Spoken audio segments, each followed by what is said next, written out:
Welcome to our channel astro with Manoj. आज हम आपको बताएंगे कि सिंह लगन वाले जातकों के लिए नवंबर और दिसंबर 2024 में उनका राशिफल कैसा रहने वाला है।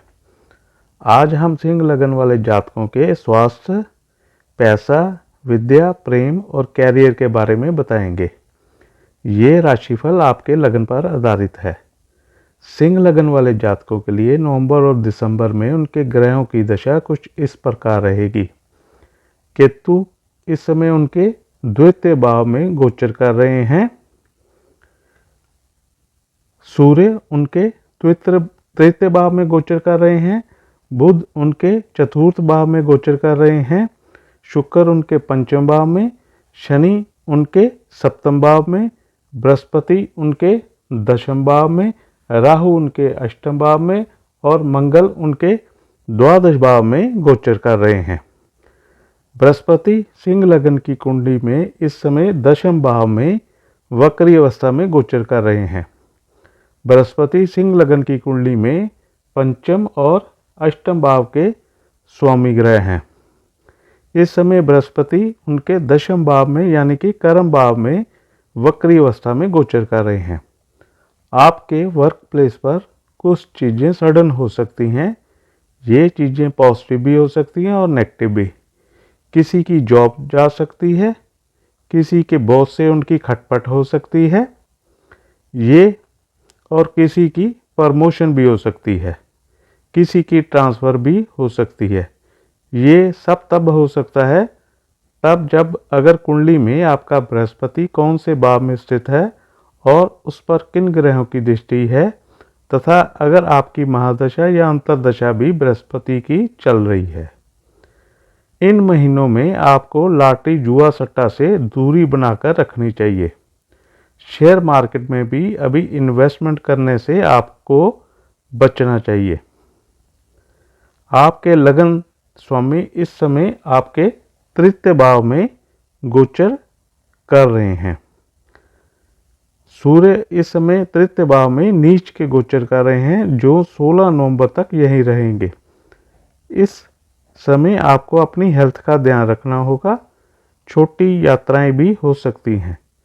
16 नवंबर के बाद 15 दिसंबर तक सूर्य जब आपके चतुर्थ भाव में वृश्चिक राशि में गोचर करेंगे तो आपको सुख सुविधा के सभी साधन उपलब्ध होंगे। घर में खुशी का माहौल रहेगा।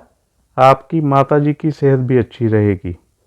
अगर आप कोई नया घर या गाड़ी लेना चाहते हैं तो आपकी इच्छा पूर्ण होगी। अगर आपको प्रॉपर्टी संबंधित कार्य करते हैं तो उसमें आपको सफलता मिलेगी। 15 दिसंबर के बाद सूर्य आपके पंचम भाव में गोचर करेंगे और 14 जनवरी तक यही रहेंगे। कोई नया प्रेम संबंध तब शुरू हो सकता है। इस समय आपकी क्रिएटिविटी भी उभर कर सामने आएगी। राहु इस समय आपके अष्टम भाव में गोचर कर रहे हैं। राहु इल्यूजन पैदा करते हैं। ये समय ट्रांसफॉर्मेशन का भी है। पढ़ाई करने वाले छात्रों के लिए ये समय अच्छा रहेगा। अगर आप पीएचडी वगैरह कर रहे हैं तो उसमें आपको सफलता मिलेगी। हायर एजुकेशन के लिए समय उत्तम है। शुक्र इस समय आपके पंचम भाव में गोचर कर रहे हैं। रोमांस के लिए समय अच्छा है। अगर आप सिंगल हैं तो कोई नया लव रिलेशन शुरू हो सकता है। 2 दिसंबर के बाद शुक्र आपके षष्ठ भाव में गोचर करेंगे। तब आपको वर्क प्लेस पर भी अपने कुलीग के साथ संबंध मधुर रखने होंगे। छोटे भाई बहनों के साथ रिलेशन सुधार कर रखें। शनि इस समय आपके सप्तम भाव में गोचर कर रहे हैं। बिजनेस संबंधित कुछ परेशानियां आपको मिल रही हैं। पति पत्नी के संबंधों में भी खटास आ रही है। आपके बनते बनते काम बिगड़ रहे हैं। हर काम में आपका डिले हो रहा है। 14 नवंबर के बाद शनि सप्तम भाव में मार्गी हो जाएंगे तो आपकी कुछ परेशानियां खत्म हो जाएंगी। तब तक आपको रिलेशन संभाल कर रखने चाहिए। भाग्य के स्वामी इस समय आपके द्वादश भाव में गोचर कर रहे हैं। द्वादश भाव जो कि एक त्रिक का भाव है, इसलिए भाग्य में कभी कभी रुकावट महसूस होगी। कैरियर के लिहाज से ये समय अच्छा रहेगा। अगर आपको हमारी ये वीडियो पसंद आई हो तो please share, like and subscribe our channel. Thank you for watching.